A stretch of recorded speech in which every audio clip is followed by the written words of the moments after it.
Ang gabi sa Makati ay may sariling tibok, isang malamig mekanikal na pulso na bumobomba sa mga ugat na gawa sa aspalto at salamin. Para kay Daniel Cruz, sa edad na 45, ang pulsang iyon ay ang soundtrack ng kanyang tagumpay. Ang bawat kislap ng ilaw mula sa mga nagtataasang gusali ay isang medalya. Ang bawat ugong ng mamahaling sasakyan sa ibaba ay isang papuri sa imperyong binuo niya mula sa wala. Ngunit ngayong gabi, habang nakatayo siya sa loob ng kanyang opisina, sa ika-50 palapag, nakatanaw sa karagatan ng mga ilaw na parang mga malamig na diamante, ang tibok na yon ay parang ingay na lamang na unti-unting bumibingi sa kanya. Pagod siya. Hindi ito ang karaniwang pagod pagkatapos ng maghapong sunod-sunod na meeting at mga numerong hindi magtugma. Ito ay isang pagod na gumagapang mula sa kaibuturan ng kanyang kaluluwa, isang pagod na nagpapaalala sa kanya na ang penthouse unit na uuwiin niya ay kasing lamig at kasing hungkag ng pakiramdam niya ngayon. Ang mamahalin niyang Italianong kurbata ay parang isang nanggigipit na lubid sa kanyang leeg. "Sir Daniel, handa na po ang sasakyan. Malumanay na," sabi ni Ricardo, ang kanyang driver, na mahigit isang dekada ng tila anino niya. Umiling si Daniel, hindi inaalis ang tingin sa abalang tanawin sa ibaba. "Hindi na, Rick. Maglalakad muna ako. I need some air." Nakita niya ang hindi maitagong pagtataka sa mukha ng driver sa refleksyon sa salamin, ngunit tumango na lamang ito. "Mag-iingat po kayo, sir." Ang paglalakad ay isang bagay na halos hindi na ginagawa ni Daniel. Ang kanyang mga paa na nakabalot sa sapatos na nagkakahalaga ng buwanang sahod ng karaniwang manggagawa ay sanay sa malambot na carpet ng opisina, sa makintab na sahig ng kanyang bahay at sa loob ng kanyang German-made na sedan. Ngunit ngayon, hinahanap niya ang tigas at ang di perpektong kalatagan ng semento. Hinahanap niya ang kahit anong bagay na makapagpaparamdam sa kanya na totoo siya, na hindi siya isang multo sa loob ng sarili niyang napakagandang buhay. Ilang blok pa lamang ang nalalakad niya sa gitna ng mga taong nagmamadaling umuwi ng isang komosyon mula sa isang maliwanag na convenience store ang pumukaw sa kanyang pansin. Isang malakas galit na boses ng lalaki ang bumasag sa ugong ng gabi, sinundan ng isang maliit na nginginig ngunit matigas na tinig. "Magnanakaw? Sa liit mong yan, natuto ka ng magnakaw, ha?" Sigaw ng isang matabang lalaki na nakauniforme ng manager. Mahigpit ang pagkakahawak nito sa payat na braso ng isang batang babae na marahil ay hindi lalampas sa 7 taong gulang. Ang damit ng bata ay lumana, ngunit malinis. Ang kanyang buhok ay magulo at ang kanyang mga pisngi ay may bahid ng dumi. Ngunit ang mga mata niyang iyon ang nagpatigil kay Daniel sa kanyang paghakbang. Hindi takot ang nakita niya, kundi isang nag-aapoy na determinasyon. Isang uri ng tapang na hindi mo aakalaing makikita sa isang nilalang na kasing liit niya. "Bitawan mo ako, hindi ako magnanakaw." Sigaw ng bata, pilit na binabawi ang kanyang braso sa pagkakahawak ng lalaki. Lumapit si Daniel. Ang kanyang presensya matangkad na kasuot ng mamahaling uling gray na suit at may aurang hindi sanay sa gulo ay agad na nagpabago sa hangin. Napalingon ang manager at ang galit sa mukha nito ay napalitan ng bahagyang pag-aalangan nang makita kung sino ang dumating. "Anong problema dito?" tanong ni Daniel. Ang boses niya ay kalmado, ngunit may bigat, sanay mag-utos at pakinggan. "Sir?" sabi ng manager, bahagyang niluuwagan ang hawak sa bata. "Itong bata. Sir, nahuli ko sa CCTV. Itinago niya itong lata ng gatas sa ilalim ng damit niya." Itinuro niya ang isang malaking lata ng infant formula na nasa ibabaw ng counter, tila ebidensya sa isang krimen.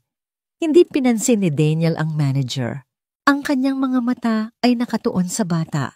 Dahan-dahan siyang lumuhod para magkapantay sila 1 kilos na hindi niya namalayang ginawa.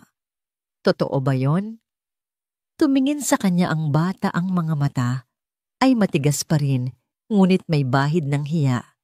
Hindi siya umiyak. Tumango siya ng 1 beses. Bakit mo ginawa? Malumanay na tanong ni Daniel.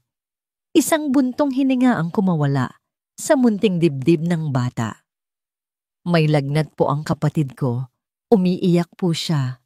Sabi ni nanay, kailangan niya ng gatas. Ang bawat salita ay maliit ngunit malinaw, walang bahid ng pagsisinungaling. Ang pangalan ng kapatid niya ay binigkas niya na parang isang dasal, Enzo. Isang bagay ang kumirot sa dibdib ni Daniel, isang pakiramdam na matagal na niyang hindi naramdaman. Sa mundo niya ang mga problema ay tungkol sa stock market, sa mga kontratang milyon ang halaga, sa mga board meeting na walang katapusan. Hindi niya kailanman inisip na para sa ilan ang problema ay isang lata ng gatas para sa isang kapatid na may sakit. Tumayo siya at hinarap ang manager. Magkano yan? 950 pesos po, sir. Kinuha ni Daniel ang kanyang pitaka, isang makintab na itim na katad. Kumuha siya ng 1,000 piso at iniabot sa manager. Ako na ang magbabayad. Pagkatapos, ay bumaling siya sa bata. Mia, tama ba? Tumango ang bata. Nagulat na tinawag siya sa pangalan, gayong hindi pa sila nagkikita. Nabasa lang ni Daniel ang pangalan sa lumang name tag na nakatahi sa kwelyo ng damit nito. May kailangan pa ba kayo diapers, gamot? Umiling si Mia. Gatas lang po. Yun lang po ang kailangan ni Enzo. Sige, sabi ni Daniel sa manager.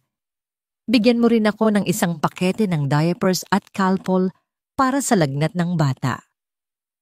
Habang inaasikaso ng cashier ang bayad ang manager, ay hindi na makapagsalita, halatang nahihiya sa kanyang inasal. Inilagay ng isang bagger ang gatas, diapers at gamot sa isang plastic bag. Kinuha ito ni Daniel at iniabot kay Mia. Heto na. Kinuha ni Mia ang supot. Napakabigat nito para sa kanya, ngunit niyakap niya ito na parang isang kayamanan. Tumingala siya kay Daniel at sa unang pagkakataoy, nakita niya ang bahagyang paglambot sa matapang nitong mga mata. Salamat po, sabi niya sa seryosong tono. Huwag po kayong mag-alala. Babayaran po kita. Paglaki ko po, magtatrabaho ako at hahanapin kita para bayaran lahat ng ito. Pangako po. Natigilan si Daniel. Pangako. Sa kanyang linya ng trabaho ang mga pangako ay nakasulat sa mga dokumentong may selyo ng abogado at pinagtitibay ng milyon-milyong piso. Ngunit ang pangakong ito mula sa isang 7 taong gulang na may maruming mukha sa harap ng isang convenience store ay tila mas may bigat at katotohanan kaysa sa alinmang kontratang napirmahan niya. Isang maliit na ngiti ang sumilay sa labi ni Daniel, isang ngiting halos hindi na niya naaalalang gawin. Sige, aasahan ko yan. Mabilis na tumalikod si Mia, bitbit ang mabigat na supot at nawala sa dilim ng kalye. Naiwan si Daniel na nakatayo roon ng ingay ng Makati ay tila humina sa kanyang pandinig. Dapat ay magpatuloy na siya sa paglalakad. Dapat ay kalimutan na niya ang nangyari.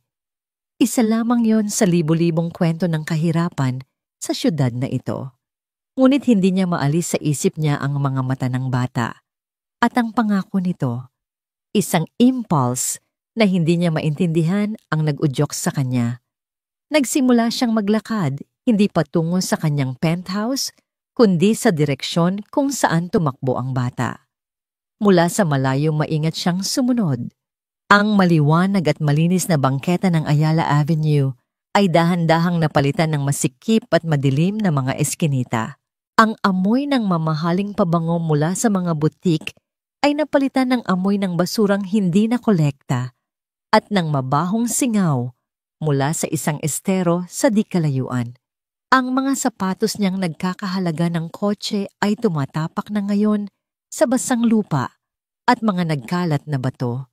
Nakita niya muli si Mia sa unahan, maingat na naglalakad, yakap pa rin ang supot. Lumiko ito sa isang madilim na daanan, sa ilalim ng isang malaking overpass, isang lugar na karaniwan ay iniiwasan ng mga taong tulad niya.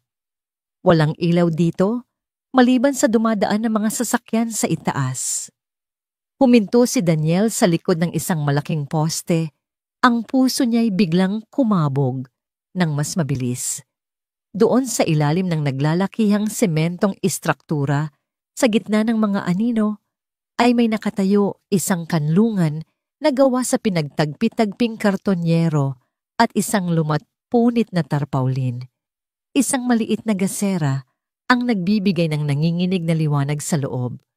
Nakita ni Daniel si Mia na tumakbo palapit dito. Nanay, may gatas na po tayo para kay Enzo. Mula sa loob ng kanlungan isang babae ang lumabas. Bata pa ito, marahil ay nasa kalagitnaan ng 20 anyos, ngunit ang kanyang mukha ay pagod at ang mga mata ay may malalim na bakas ng pag-aalala. Nakakarga sa kanyang mga braso ang isang sanggol, binalot sa isang manipis at lumang kumot. Saan mo nakuha yan, anak? Tanong ng babae, ang boses ay mahina at paos. May tumulong po sa akin, nanay. Isang mabait na mama. Sagot ni Mia, iniabot ang supot. Kinuha ng babae ang lata ng gatas na parang ginto. Niyakap niya si Mia ng mahigpit. Kasalamat sa Diyos. Mula sa kanyang pinagtataguan, natiling hindi gumagalaw si Daniel. Parang may pumipigas sa kanyang dibdib. Ito pala. Ito ang tahanan na sinasabi ng bata. Isang tumpok ng karton sa ilalim ng isang tulay. Nakita niya kung paano hinipon ng babae ang noo ng sanggol. Nakita niya ang pag-aalala na bumalot sa buong pagkatao nito. Ang CEO na nagmamay-ari ng kalahati ng gusaling pinagtatrabahuhan niya, ang lalaking kumakain sa mga restaurant na ang isang bote ng alak ay sapat na para bumuhay ng isang pamilya sa loob ng isang taon ay nakatayo ngayon sa dilim isang lihim na saksi sa isang desperadong eksena ng pag-ibig at pag-asa. Dito nagtatapos ang pangako ng isang bata. Dito nagsisimula ang isang katotohanang yayanig sa buong mundo ni Daniel Cruz. Kinabukasan nagising si Daniel bago pa man tumunog ang kanyang minimalistang alarm clock. Ang imahe ng mag-inang natutulog sa ilalim ng tulay, isang modernong bersyon ng sabsaban, ngunit walang anghel o tatlong hari. Tanging ang malupit na realidad ng syudad ay hindi siya pinatulog. Sa unang pagkakataon, sa loob ng maraming taon, ang katahimikan ng kanyang penthouse ay hindi nagdulot ng kapayapaan, kundi ng isang nakabibinging pag-iisa. Ang kanyang umaga ay karaniwang isang ritual ng kahusayan, isang tasang itim na kape, pagbabasa ng balita, sa pananalapi sa kanyang tablet, at isang mabilis na pag-ehersisyo sa kanyang pribadong gym. Ngunit ngayon, lahat ng yun ay tila walang kabuluhan. Ang bawat sulok ng kanyang maluwag na tahanan ay sumisigaw ng karangyaan na tila isang insulto sa pamilyang natutulog sa ibabaw ng karton. Sa halip na magtungo sa opisina, isang desisyon ang nabuo sa kanyang isipan. Nagmaneho siya patungo sa pinakamalapit na high-end na supermarket. Itinulak niya ang sariling cart, isang bagay na hindi na niya ginagawa, at pakiramdam niya'y isa siyang dayuhan sa lugar na yon. Hindi niya alam ang presyo ng bigas ng mantika o kung anong bitamina ang kailangan ng mga bata. Nagtanong-tanong siya sa mga sales attendant. Ang kanyang mga tanong ay malamya at halatang hindi sanay. Pinuno niya ang dalawang malalaking cart ng lahat ng may isip niyang pangunahing pangangailangan. mga dilata bigas gatas, sariwang prutas, tinapay biskwit, sabon shampoo, at isang malaking kahon ng mga laruan. Nang nasa counter na siya, tinitigan siya ng cashier na may pagtataka habang isa-isang iniskan ang mga bagay na hindi tumutugma sa kanyang itsura. Para sa donation drive po, sir, tanong nito. Parang ganoon na nga. Sagot ni Daniel, inilabas ang kanyang credit card. Isinakay niya ang lahat sa likod ng kanyang SUV. Ang bawat supot ay tila may bigat na higit pa sa literal na timbang nito. Habang nagmamaneho siya pabalik sa madilim na bahagi ng syudad, hindi niya alam kung ano ang sasabihin o kung paano siya tatanggapin. Ang alam lang niya ay kailangan niyang gawin ito. Maingat niyang ipinarada ang sasakyan sa isang lugar na hindi gaanong kapansin-pansin at binitbit ang ilang supot palapit sa tulay. Ang umaga ay nagbigay liwanag sa lugar at mas malinaw na ngayon ang hirap ng kanilang kalagayan. Ang mga karton ay mamasa-masa dahil sa hamog. Ang ilang lumang damit ay nakasampay sa isang alambre. Nadatnan niya si Grace na nakaupo sa isang baliktad na timba, pinupunasan ng basang bimpo ang mukha ni Mia. Si Enzo ay mahimbing na natutulog sa kanyang kandungan. Nang maramdaman ni Grace ang kanyang pagdating, agad itong naging alerto. Ang kanyang katawan ay nanigas at ang mga mata niya ay tila sa isang mailap na hayop na handang protektahan ang kanyang mga anak. Sino ka? Tanong ni Grace, ang boses ay mahina, ngunit matigas. Agad niyang itinago si Mia sa kanyang likuran. Magandang umaga. Sabi ni Daniel, sinubukang ngumiti, ngunit naramdaman niyang pilit ito. Ako yung tumulong kay Mia kagabi sa tindahan. Tumingin si Mia mula sa likod ng kanyang ina. Nanay, siya po yung mabait na mama. Hindi nagbago ang ekspresyon ni Grace. Tinitigan niya si Daniel mula ulo hanggang paa, ang mamahaling damit, ang relos, ang sapatos. Anong kailangan mo sa amin? Inilapag ni Daniel ang mga supot sa lupa. Ilang talampakan ang layo mula sa kanila. Nagdala ako ng ilang bagay. Pagkain, gamot. Mga damit para sa mga bata. Ang mga mata ni Grace ay sumunod sa mga supot. Nakita niya ang tinapay, ang mga prutas, ang kahon ng gatas. Nakita niya ang isang bagong kumot na nakasilip mula sa isang supot. Ngunit nang ibalik niya ang tingin kay Daniel, mas lalong tumalim ito. Bakit? Isang simpleng tanong, ngunit hindi alam ni Daniel kung paano sasagutin. Dahil kailangan ninyo. Isang mapait na tawa ang kumawala sa mga labi ni Grace. Lahat ng tao sa lugar na ito ay may kailangan. Bakit kami? Anong kapalit? Walang kapalit, mabilis na sagot ni Daniel. Gusto ko lang tumulong. Walang bagay na libre sa mundo, Ginoo. Sabi ni Grace, tumatayo na ngayon habang maingat na inililipat si Enzo sa kabilang braso. Lalo na mula sa mga taong tulad mo. Ano ang gusto mo larawan para sa social media? Para masabi mong tumutulong ka sa mahihirap? O may iba ka pang gusto? Parang isang sampal ang mga salita ni Grace. Hindi siya sanay na tinatanggihan, lalo na kapag nag-aalok siya ng tulong. Naramdaman niya ang bahagyang inis. Mrs., hindi ganoon ang intensyon ko. Nakita ko ang sitwasyon ninyo at gusto ko lang siguraduhin na maayos kayo. Dahil sa pagkabigo at sa hindi pag-unawa sa pader na itinayo ni Grace, ginawa ni Daniel ang isang bagay na para sa kanya ay ang pinakamadali at pinakamabisang solusyon. Dinukot niya ang kanyang pitaka, kumuha ng isang makapal na talian ng tig-1,000 piso, marahil ay 50,000 at inilahad ito kay Grace. Heto, sabi niya, para makahanap kayo ng mas maayos na matutuluyan, kahit para lang sa ilang buwan, para sa mga bata. Iyon na ang huling patak. Ang mga mata ni Grace ay nanlaki sa galit. Tumingin siya sa perang nasa kamay ni Daniel, pagkatapos ay sa mukha nito. Ang kanyang paghinga ay bumilis at ang kanyang mga kamao ay kumuyom. Para sa kanya, hindi iyon tulong. Iyon ay isang insulto, isang paraan para sabihing ang lahat pati na ang kanyang dignidad ay may presyo. Hindi kami pulubi. Angil niya ang boses ay nanginginig sa pinaghalong galit at sakit, at lalong hindi ako bayaran. Bago pa man makasagot si Daniel sa isang mabilis at marahas na kilos, hinablot ni Grace ang pera mula sa kanyang kamay. Ngunit hindi niya ito inangkin. Buong lakas niyang ibinato ito pabalik sa dibdib ni Daniel. Ang mga papel na pera ay naghiwa-hiwalay at nagsabog sa hangin na parang mga tuyong dahon pagkatapos ay isa-isang lumapag sa maruming lupa sa tabi ng mga bato at basang putik. Napatanga si Daniel.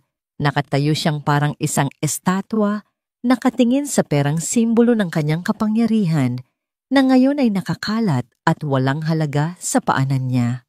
Walang sino man sa buong buhay niya ang gumawa nito sa kanya. Walang sino man ang tumanggi sa kanyang pera sa ganitong paraan. Nagsimulang umiyak si Mia, natatakot sa galit ng kanyang ina at sa tensyon sa pagitan nila. Niyakap siya ni Grace nang mahigpit ang mga mata ay nag-aapoy pa rin sa galit habang nakatingin kay Daniel. "Umalis ka na," sabi ni Grace. Ang boses ay halos pabulong ngunit puno ng lason. "Kunin mo yang pera mo at umalis ka na. Hindi namin kailangan ng awa mo." Naiwan si Daniel na nakatayo roon, hindi makapagsalita, hindi makakilos. Ang inis na naramdaman niya kanina ay napalitan ng matinding pagkalito at isang kakaibang kirot. Ngayon niya lang naunawaan. Ang tinatang kanyang sirain ay hindi ang pader ng kahirapan, kundi ang pader ng dangal, isang pader na mas matibay at mas mataas kaysa sa alinmang gusaling pag-aari niya. At sa harap ng pader na yon, ang lahat ng kanyang pera at kapangyarihan ay walang silbi.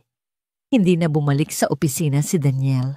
Ang imahe ng perang nakakalat sa putik at ang mga matang nag-aapoy sa galit ni Grace ay tila isang multong sumusunod sa kanya. Umuwi siya sa kanyang penthouse, ngunit ang bawat hakbang sa loob nito ay parang paglalakad sa isang museo ng sarili niyang kabiguan. Umupo siya sa harap ng malawak na salaming bintana. Natanaw ang buong syudad, ngunit ang nakikita niya lang ay ang mukha ng isang ina na handang isakripisyo ang lahat para sa kanyang dangal. Sa kalagitnaan ng kanyang pag-iisip, isang breaking news ang lumabas sa malaking TV sa kanyang sala. Isang babaeng reporter basang-basa sa ulan ang nag-uulat, inaasahang tatama sa Kalakang, Maynila. Sa loob ng ilang oras ang bagyong hamon. Inilagay na po sa signal number 2 ang Metro Manila. Pinapayuhan ng lahat, lalo na ang mga nakatira sa low-lying areas at malapit sa mga ilog at estero na agaran ng lumikas. Isang malamig na kaba ang gumapang sa buong katawan ni Daniel. Estero. Ang salitang iyon ay tumusok sa kanyang kamalayan na parang isang patalim. Mabilis niyang kinuha ang susi ng kanyang sasakyan. Wala na siyang pakialam sa mamahalin niyang suit o sa maruruming sapatos. Ang tanging laman ng isip niya ay ang kanlungang gawa sa karton sa ilalim ng tulay na nasa tabi mismo ng esterong ngayon ay tiyak na nagiging isang nagwawalang halimaw. Nang marating niya ang lugar, ang langit ay may kulay na ng maruming abo. Ang hangin ay sumisipol na dala ang ambon na unti-unting lumalakas. Nakita niya ang munting kanlungan, nakatayo pa ngunit tila nanginginig sa bawat ihip ng hangin. Nadatnan niya si Grace na sinusubukang itali ang isang piraso ng yero sa kanilang bubong gamit ang isang lumang straw. Si Mia ay nakaupo sa loob. Yakap-yakap ang natutulog na si Enzo, ang mga matay puno ng takot sa bawat dagundong ng kulog. "Grace!" Sigaw ni Daniel, nilalabanan ang lakas ng hangin. Napalingon si Grace, gulat na makita siyang muli. Ang galit sa kanyang mukha ay napalitan ng pagod at pag-aalala. Anong ginagawa mo rito? Umalis ka na. Kailangan ninyong umalis dito. May paparating na bagyo. Sabi ni Daniel lumalapit. Delikado dito. Tataas ang tubig sa estero. Sanay kami sa ulan. Matigas na sagot ni Grace, kahit na ang panginginig ng kanyang mga kamay ay hindi maitago. Hindi kami papel na liliparin ng hangin. Grace, hindi ito ordinaryong ulan. Ito'y bagyo. Giit ni Daniel. May hotel akong alam na malapit dito. Ligtas kayo doon. Ako na ang bahala sa lahat. Ang salitang hotel ay tila nagpatingkad muli sa kanyang pagdududa. At anong kapalit noon? Mapait niyang tanong. Hindi ko ipagpapalit ang kaligtasan ng mga anak ko sa anumang hinihiling mo. Walang kapalit, damn it. Napasigaw si Daniel, ang pagtitimpi ay tuluyan ng nawala. Ang gusto ko lang ay iligtas kayo. Kalimutan mo na muna yang pride mo at isipin mo ang mga anak mo. Ang pagsigaw ni Daniel ay kasabay ng isang nakabibinging dagundong ng kulog. Napahiyaw si Mia sa takot. Kasabay nito ang ambon ay naging isang malakas na buhos ng ulan na parang ibinubuhos mula sa isang higanting timba sa kalangitan. Sa loob lamang ng ilang minuto, ang lupa sa kanilang paanan ay naging putik. Ang tubig sa estero ay tumaas. Nang mabilis ang kulay nito'y naging kulay tsokolate. Dala-dala ang mga basura sanga ng kahoy at mga plastik na bote. Nanay, takot po ako. Umiiyak na, sabi ni Mia. Tumingin si Grace sa kanyang anak pagkatapos ay sa rumaragasang tubig. Sa unang pagkakataon, nakita ni Daniel ang purong takot sa kanyang mga mata. Ngunit ang kanyang katawan ay nanatiling matigas tila isang kapitan na ayaw iwanan ang kanyang lumulubog na barko. At nangyari na nga ang kanyang kinatatakutan. Isang malakas na ragasan ng tubig na may dalang malaking troso ang bumangga sa pundasyon ng kanilang munting kanlungan. Sa isang iglap, ang mga karton ay lumambot at bumigay. Ang yero ay tinangay ng hangin. Ang buong istruktura ay gumuho at inanod ng tubig na parang isang laruang gawa sa papel. Hindi. Isang desperadong sigaw ang kumawala kay Grace. Niyakap niya ng mahigpit ang kanyang mga anak habang ang marumi at mabilis na agos ng tubig ay umabot na hanggang sa kanilang mga tuhod at patuloy na tumataas. Lahat ng kanilang ari-arian, ang iilang damit, ang kumot, ang lata ng gatas ay tinangay na ng baha. Nawala na ang lahat. Wala nang pag-aalinlangan, walang pag-iisip. Sa sariling kaligtasan, sumugod si Daniel sa tubig. Ang lamig at ang lakas ng agos ay halos magpatumba sa kanya, ngunit hindi siya nagpatinag. Nilwading niya ang baha hanggang sa maabot niya ang mag-iina na ngayon ay halos hanggang baywang na ang tubig. Si Grace ay nakatayo na lamang doon, nanginginig sa lamig at takot umiiyak habang yakap ang kanyang mga anak. Ang pader ng kanyang dangal na binuo mula sa sakit at paghihirap ay tuluyan ng gumuho sa harap ng bagsik ng kalikasan. Tumingala siya kay Daniel, ang kanyang muka ay basang-basa sa pinaghalong luha at ulan. Wala na ang tapang, wala na ang galit. Ang natira na lamang ay ang desperasyon ng isang ina. Pakiusap, sabi niya, ang boses ay basag at nanginginig. Pakiusap, iligtas mo ang mga anak ko. Iyon ang mga salitang kailangan ni Daniel. Kinuha niya si Mia mula sa pagkakayakap ni Grace at binuhat ito. Pagkatapos ay kinuha niya si Enzo mula sa mga braso nito, maingat na inilipat sa kabilang braso. Sa wakas, inakbayan niya si Grace na halos hindi na makatayo sa sarili nitong mga paa. Hawakan niyo akong mabuti. Utos niya, ang boses ay matatag sa gitna ng sigwa. Habang maingat silang lumulusong pabalik sa mas ligtas na lugar, ang malakas na katawan ni Daniel ang nagsilbing panangga nila laban sa rumaragasang agos. Niyakap niya sila, ang babaeng naghagis ng pera sa kanya, ang batang nangako sa kanya, at ang sanggol na walang malay sa panganib na kinakaharap nila. Hindi na niya sila dadalhin sa isang hotel. Hindi na niya sila iiwan sa isang pansamantalang lugar. Habang nararamdaman niya ang panginginig ni Grace at ang mahigpit na pagkapit ni Mia sa kanyang leeg, isang desisyon ang nabuo sa kanyang puso. Isang desisyong kasing lakas ng bagyong humahamon sa kanila. Iuuwi niya sila sa kanyang tahanan. Ang bawat hakbang pabalik sa kanyang sasakyan ay isang pakikipaglaban sa kalikasan. Ang putik ay kumakapit sa kanyang mamahaling sapatos. Ang ulan ay humahampas na, parang mga yelong tinik sa kanilang mga balat. Ngunit hindi binitawan ni Daniel ang kanyang mahigpit na pagkakaakbay kay Grace at ang maingat na pagkakalong-kalong sa mga bata. Nang sa wakas, ay marating nila ang SUV, mabilis niyang binuksan ang pinto sa likuran. Maingat niyang inilagay si Mia sa loob na agad yumakap sa kanyang sarili dahil sa lamig. Sumunod niyang ipinasok si Enzo na sa kabila ng lahat ay himalang nanatiling tulog. Humarap siya kay Grace. Pumasok ka na.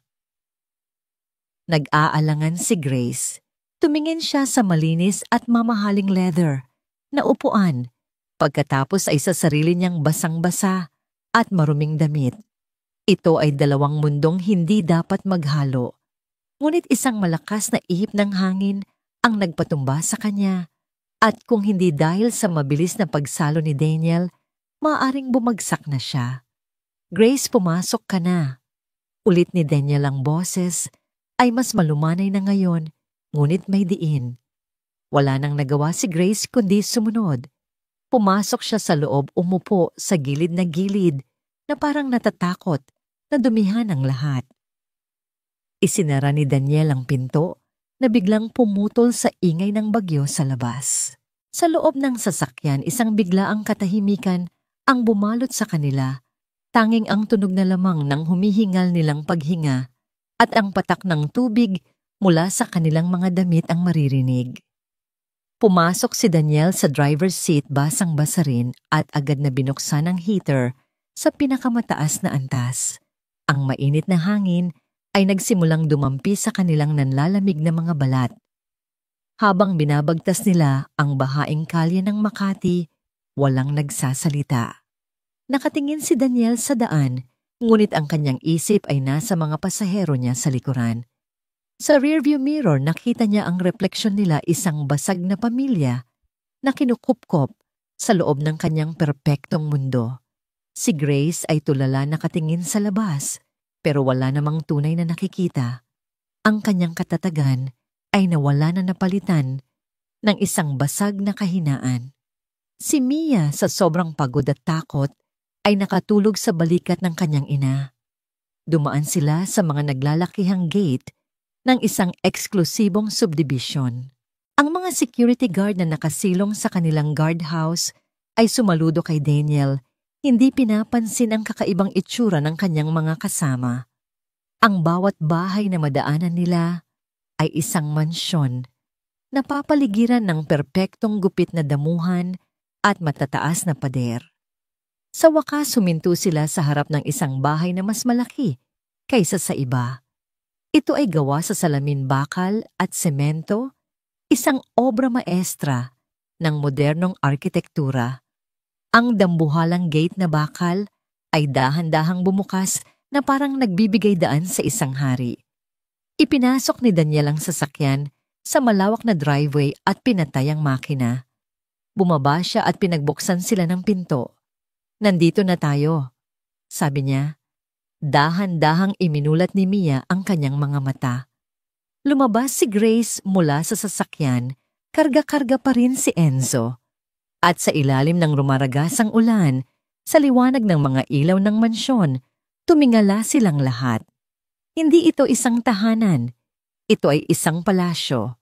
At habang nakatayo si Grace, sa harap ng dambuhalang pinto na yon, basang-basa, at walang-wala, isang bagong uri ng takot ang gumapang sa kanyang puso. Isang takot na mas malakas pa kaysa sa bagyong kanilang tinakasan.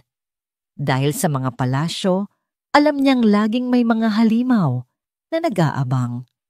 At hindi niya alam kung ang lalaking nagligtas sa kanila ay isang anghel o isa lamang sa mga ito.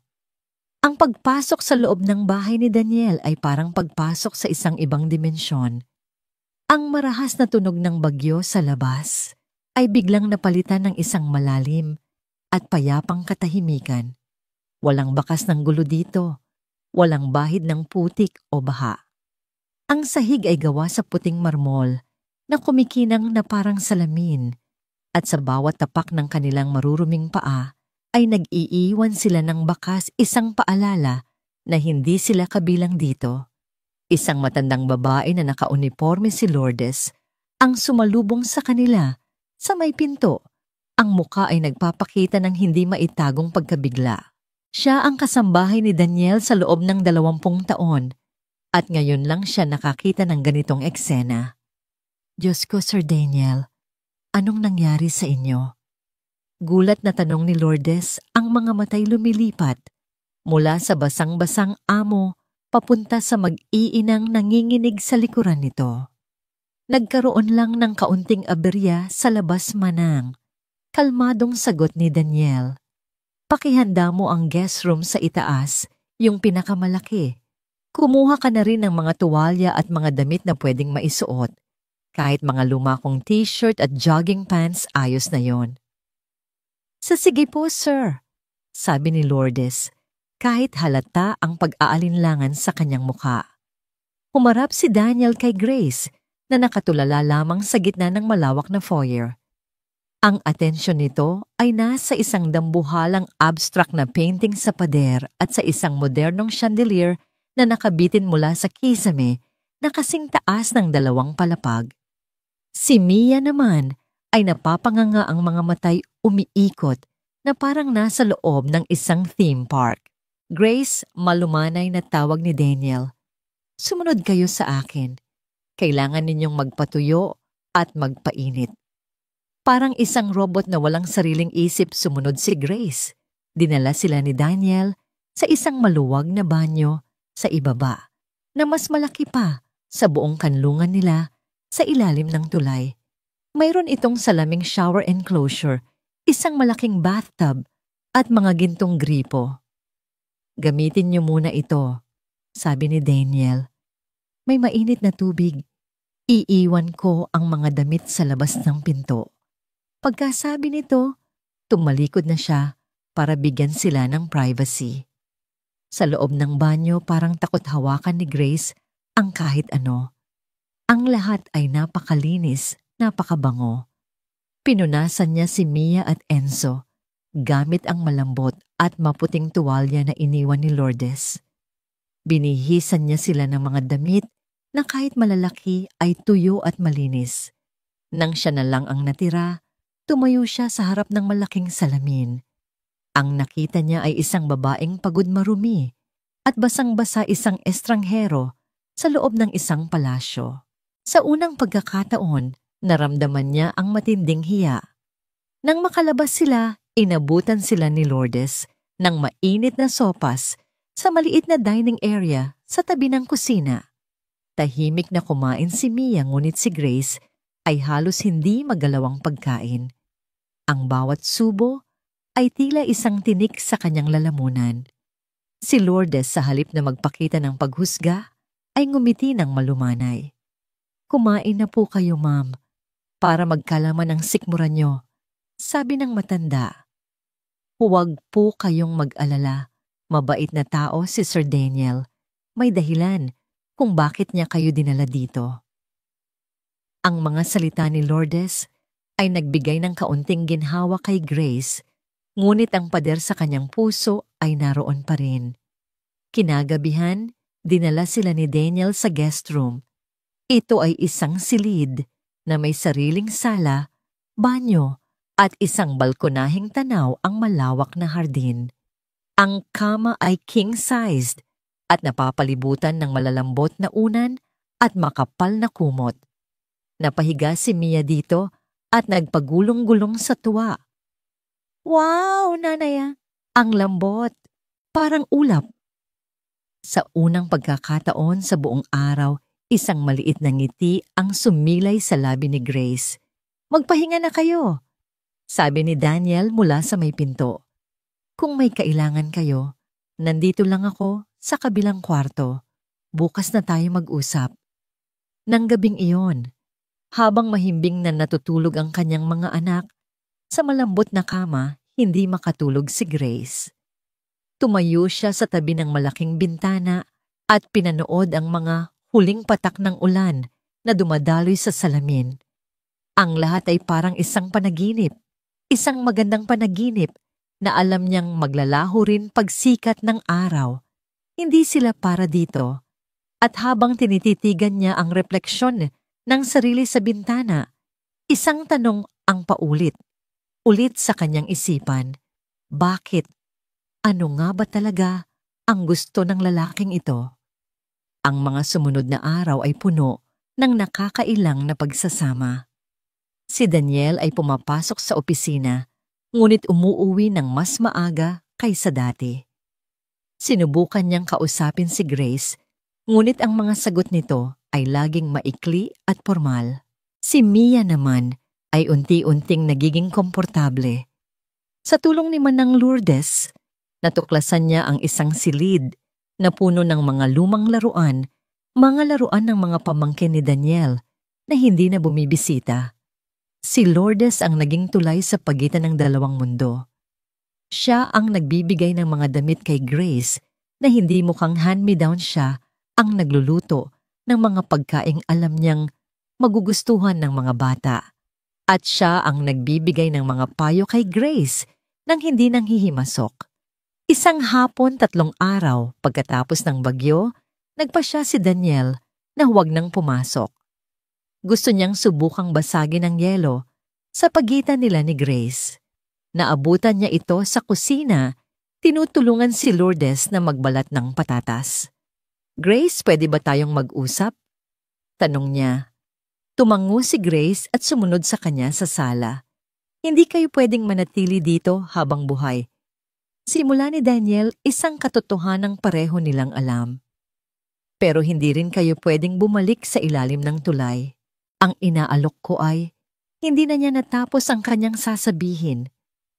Ang tunog ng isang sasakyan na pumarada sa labas, sinundan ng pagbukas ng pinto, ang pumutol sa kanilang pag-uusap. Isang babae ang pumasok matangkad, napakaganda, at nakasuot ng isang eleganteng pulang damit na tila sumisigaw ng kapangyarihan at yaman. Ang kanyang buhok ay perpektong nakaayos at ang kanyang mga alahas ay kumikinang sa ilaw. Ito si Michelle, ang fiancé ni Daniel. Kararating lang niya mula sa isang business trip sa Singapore. Danny darling, I'm home. Masayang bati niya. Ngunit ang ngiti sa kanyang mukha ay biglang naglaho nang makita niya si Grace na nakatayo sa tabi ni Daniel. Tinaasan niya ito ng kilay ang kanyang mga mata, ay tila isang scanner na sinusuri si Grace mula ulo. Hanggang paa ang simpleng t-shirt, ang kupas na pantalon, ang tsinelas na bigay ni Lourdes. Ang kanyang tingin ay puno ng paghamak. Well, sabi ni Michelle sa isang boses na kasing tamis ng pulot, ngunit may nakatagong lason. Ang kanyang mga mata ay hindi bumaling kay Grace, kundi diretso kay Daniel. Sino itong bagong katulong mo, darling? Hindi ba't sinabi ko na sa'yo na ayoko ng mga mukhang gusgusin sa pamamahay ko? Ang huling salita pamamahay ko ay binitiwan niya ng may diin, isang malinaw na pag-angkin sa teritoryo. Humigpit ang pagkuyom ng mga palad ni Grace. Ang maikling kapayapaan na naramdaman niya sa loob ng 3 araw ay biglang naglaho, napalitan ng pamilyar na pakiramdam ng pagiging isang dayuhan, isang kalat. Nakatayo si Daniel sa pagitan ng 2 babae, ang kanyang nakaraan at ang kanyang hindi inaasahang kasalukuyan. At alam niya ang totoong bagyo ay hindi pa tapos.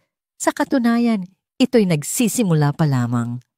Ang hangin sa loob ng malawak na sala ay biglang bumigat at nanlamig. Ang mga salita ni Michelle ay nakabitin sa ere na parang isang matalim na kristal, handang bumagsak at manakit. Hindi siya katulong Michelle, mariin ngunit kalmadong sagot ni Daniel.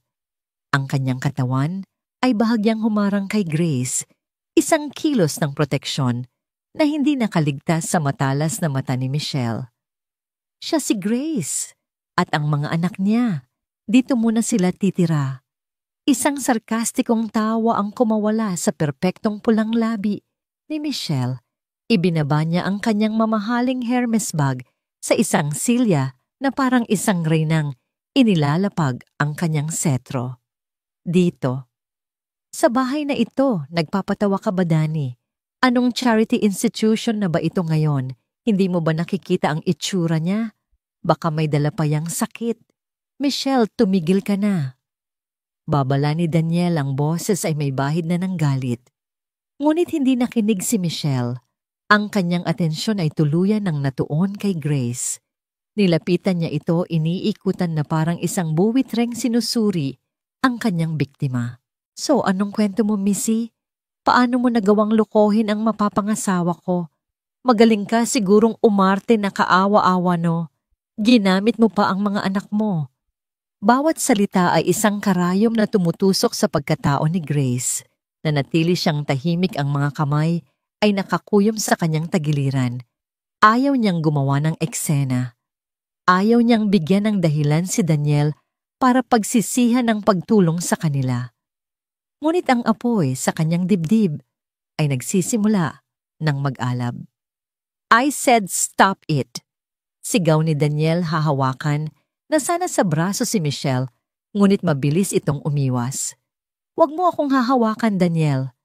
Ganti ni Michelle. Hindi ako makapaniwala na ipinagpapalit mo ang reputasyon natin para sa isang basurahan. Bukas na bukas, gusto kong wala na sila dito. Naiintindihan mo ba kung hindi ako mismo ang magtatapon sa kanila palabas?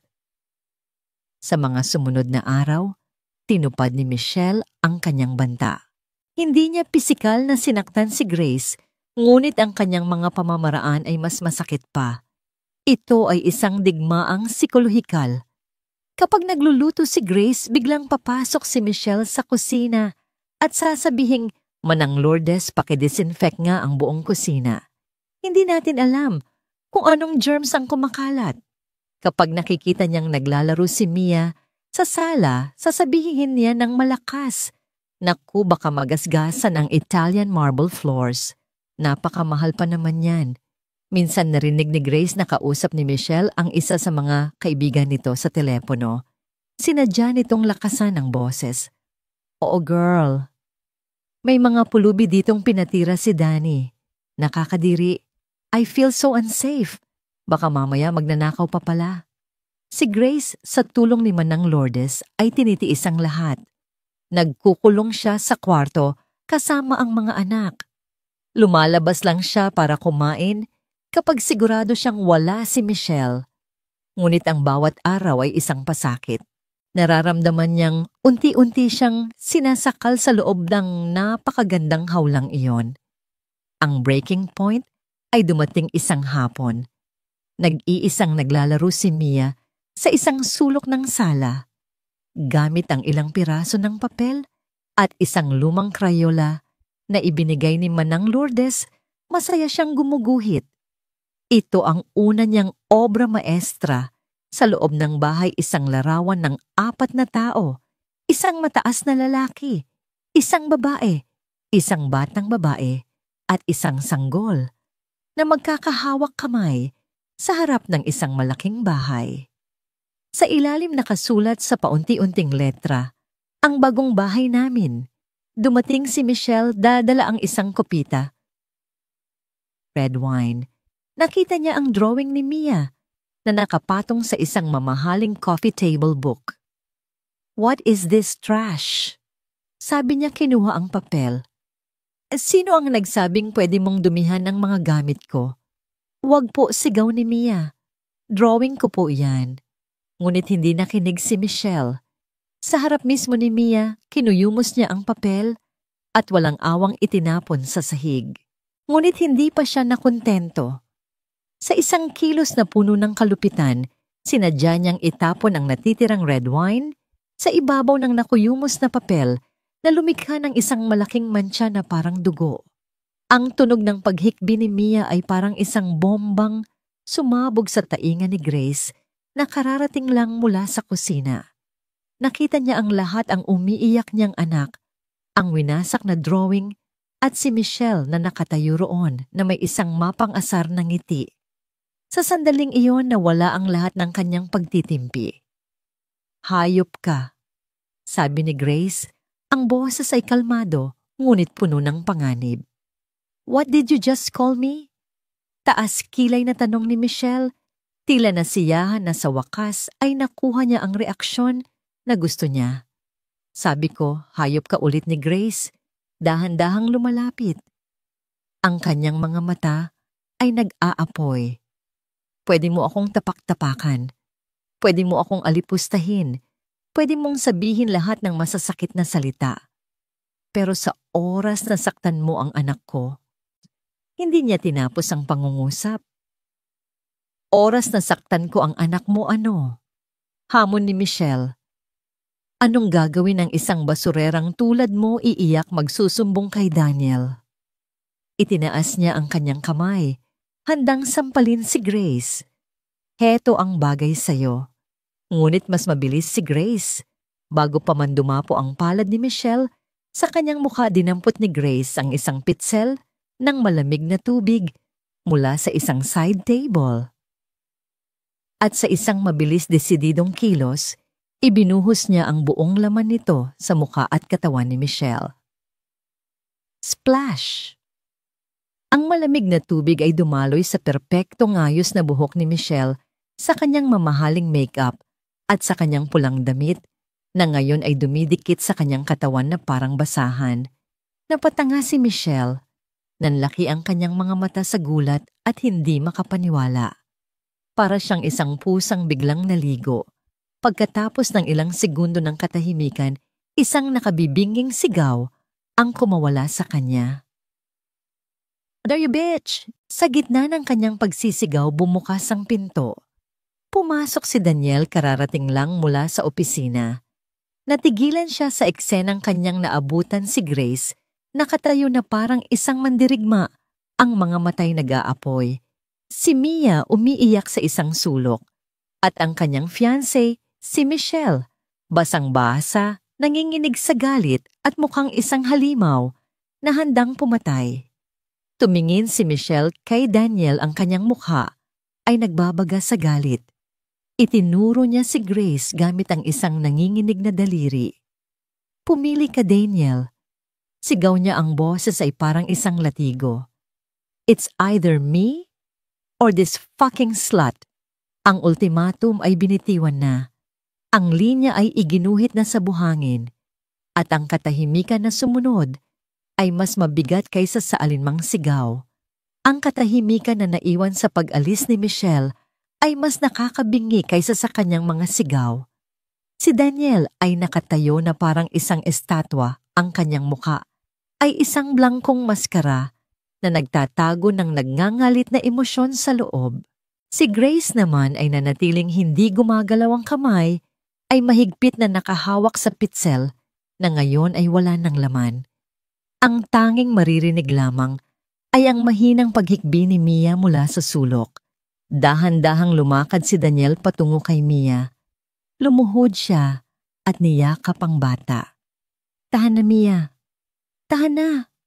Bulong niya, hinahaplos ang buhok nito. Wala nang mananakit sa'yo. Pagkatapos ay tumayo siya at humarap kay Grace. Merong isang bagong uri ng determinasyon sa kanyang mga mata, isang bagay na hindi pa nakikita ni Grace dati. Grace! Sabi niya sa isang boses na matatag. Wala na siya. Tapos na kami. Walang pag-aalinlangan. Walang pagsisisi. Isang pinal na desisyon. Ngunit sa halip na makaramdam ng ginhawa, isang alon ng matinding pagkakasala ang bumalot kay Grace. Isang bilyonaryo, isang makapangyarihang tao. Sinira nito ang relasyon sa kanyang mapapangasawa, isang babaeng mula rin sa kanilang mundo para sa kanya. Para sa isang babaeng wala man lang maibibigay na kapalit. Naramdaman niya na siya ang kontrabida. Siya ang salot. Daniel, hindi mo kailangang gawin to. Nanginginig niyang sabi, kasalanan ko. Kami ang dapat na umalis. Hindi mo kasalanan na ipagtanggol ang anak mo. Mariing sagot ni Daniel, at lalong hindi mo kasalanan ang maging biktima ng pangmamata ng ibang tao. Dito lang kayo. Pagkasabi nito, tumalikod siya at umakyat sa kanyang opisina sa itaas. Iniwan si Grace, na gulong-gulo ang isipan. Kinagabihan, hindi mapakali si Grace. Habang natutulog ang kanyang mga anak, dahan-dahan niyang inimpake ang iilang damit na ibinigay sa kanila sa isang supot. Bawat damit na kanyang tinitiklop ay parang isang pabigat sa kanyang dibdib. Hindi ito tama. Sinisira niya ang buhay ng isang taong nagpakita sa kanya ng kabaitan. Nang makita siya ni Manang Lourdes, sinubukan siya nitong pigilan. Hiya, saan ka pupunta gabi na? Kailangan na po naming umalis, Manang. Sagot ni Grace, pinipigilan ang mga luha. Sobra na po ang perwisyong na idulot namin dito. Hindi ka perwisyo, Hija. Isa kang biyaya, sabi ng matanda. Ngayon ko lang ulit nakitang may buhay ang mga mata ni Sir Daniel simula nang dumating kayo. Ngunit hindi nakinig si Grace. Ang kanyang desisyon ay buo na. Dahan-dahan niyang ginising si Mia. Anak, aalis na tayo. Bit-bit ang natutulog na si Enzo sa isang braso at akay-akay si Mia. Sa kabila, tahimik silang bumaba sa engrandeng hagdanan. Ang kanilang mga yapak ay tila napakalakas sa katahimikan ng gabi. Ngunit nang malapit na sila sa pinto, isang anino ang humarang sa kanilang daraanan. Si Daniel.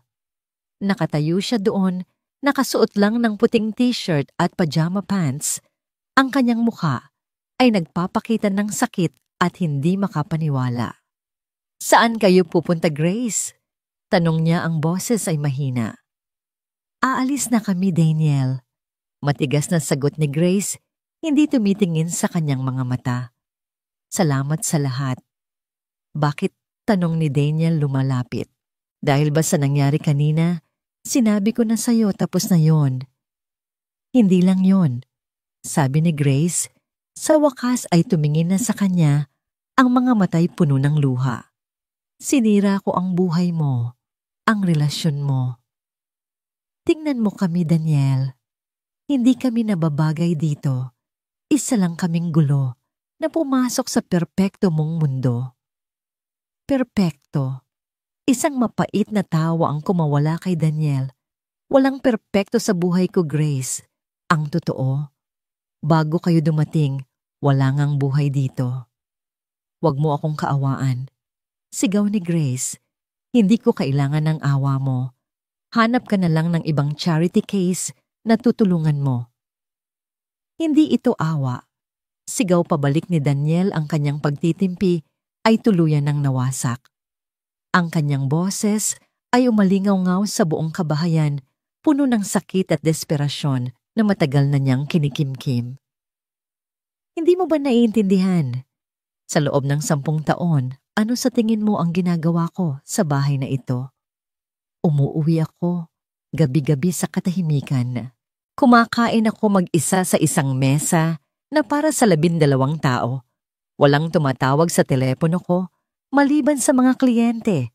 Walang nagtatanong kung kamusta ang araw ko. Wala akong pamilya. Grace, wala akong tahanan. Mayroon lang akong malaking bahay na puno ng mamahaling basura. Ang kanyang mga salita ay parang mga suntok na tumama kay Grace. Nakita niya ang isang bahagi ni Daniel na hindi pa niya nakikita ang totoong tao sa likod ng bilyonaryo, isang taong sobrang lungkot. Kayo. Pagpatuloy ni Daniel, ang boses ay nanginginig na ngayon itinuturo sila. Kayo ang unang totoong bagay na nangyari sa bahay na ito. Ang tawa ni Mia, ang pag-iyak ni Enzo, ang presensya mo, yun ang nagbigay buhay dito. Kaya pakiusap. Huwag mong sabihing sinisira mo ang buhay ko dahil ang totoo kayo ang nagsisimulang bumuo nito. Sa gitna ng kanyang emosyonal na pagsabog, biglang napahawak si Daniel sa kanyang dibdib. Ang kanyang mukha ay biglang namutla. Ang pawis ay nagsimulang mamuo sa kanyang noo. Humihingal siya na parang may isang hindi nakikitang kamay na sumasakal sa kanya. Daniel. Nag-aalalang tanong ni Grace, ang galit ay napalitan ng takot. Hindi ako makahinga. Hirap niyang sabi. Ang kanyang mga mata ay nanlalaki at isang matinding sakit ang gumuhit sa kanyang mukha. Hinawakan niya ang kanyang kaliwang braso at ang kanyang mga tuhod ay biglang nanghina. Sa isang nakakabinging sandali, ang malakas na katawan ni Daniel Cruz ay bumagsak na parang isang puno na nawalan ng ugat. Ang tunog ng kanyang pagbagsak sa malamig na marmol na sahig ay isang malakas na kalabog na bumasag sa katahimikan ng gabi. Daniel. Isang sigaw na puno ng takot ang kumawala kay Grace. Binitawan niya ang lahat at lumuhod sa tabi ni Daniel. Nyugyug niya ito ngunit ang mga mata nito ay nakapikit na. Daniel, gumising ka. Sigaw niya, ang kanyang mga luha ay bumuhos na parang ulan. Manang Lourdes, tulong.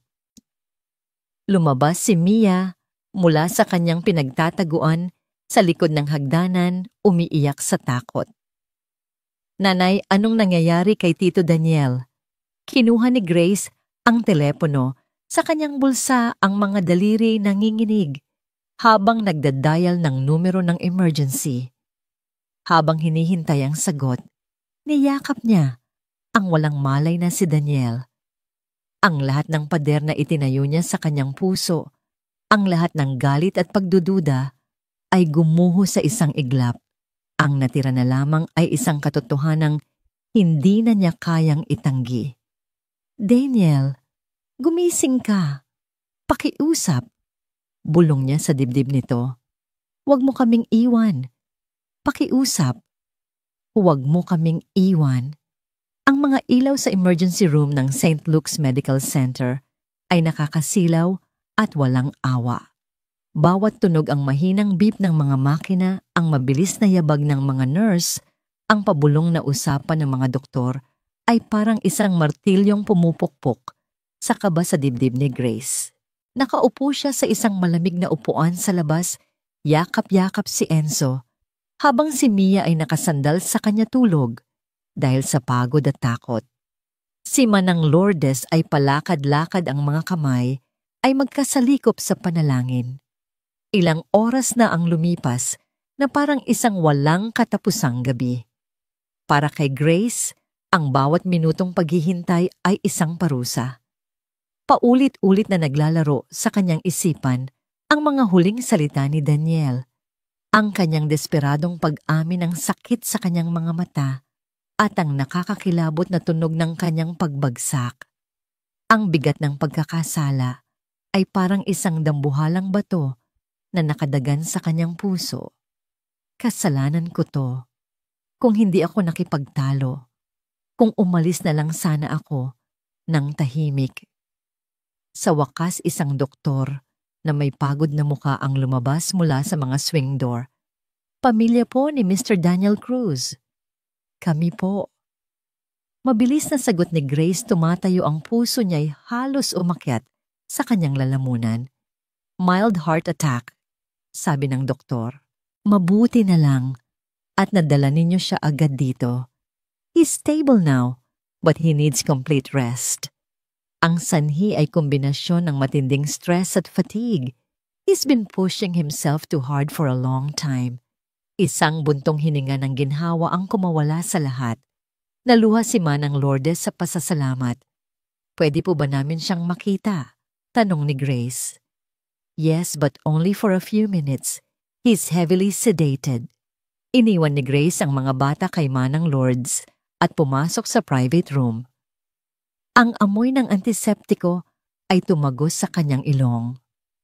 Nakahiga si Daniel sa kama, napapalibutan ng mga makina na marahang tumutunog. May nakakabit na IV sa kanyang kamay at isang oxygen tube sa kanyang ilong. Sa kabila ng lahat ng yon, ang kanyang mukha ay payapa sa unang pagkakataon, isang kapayapaan na halos ikatakot ni Grace. Umupo siya sa tabi ng kama at marahang hinawakan ng kanyang kamay. Malamig ito. Daniel, bulong niya ang mga luhay muling dumaloy. Patawarin mo ako. Patawarin mo ako sa lahat. Kahit tulog tila narinig siya ni Daniel. Ang mga daliri nito ay bahagyang gumalaw sa kanyang pagkakahawak. Para kay Grace, sapat na yon. Sa mga sumunod na araw, ang ospital ang naging mundo nila. Si Manang Lourdes ang nag-aalaga sa mga bata, ngunit si Grace ang hindi umalis sa tabi ni Daniel. Siya ang nagpupunas sa kanyang noo. Siya ang nakikipag-usap sa mga doktor. Siya ang nagbabantay sa pagtibok ng kanyang puso sa monitor. Sa mga tahimik na sandaling iyon, habang pinagmamasdan niya ang natutulog na si Daniel, maraming bagay ang naging malinaw para kay Grace. Hindi awa ang nararamdaman ni Daniel para sa kanila, at hindi rin pasasalamat lang ang nararamdaman niya para dito. May isang mas malalim na koneksyon na nabuo sa pagitan nila, isang koneksyon na tinangka niyang labanan, ngunit ngayon, sa harap ng posibleng pagkawala, ay hindi na niya kayang itanggi. Nang sa wakas ay magising si Daniel, ang unang hinanap ng kanyang mga mata ay si Grace. Nandito ka pa, sabi niya, ang boses ay mahina at paos. Hindi ako aalis, sa sagot ni Grace, pinipiga ang kamay nito. Hindi na ako aalis. Isang maliit na ngiti ang sumilay sa labi ni Daniel.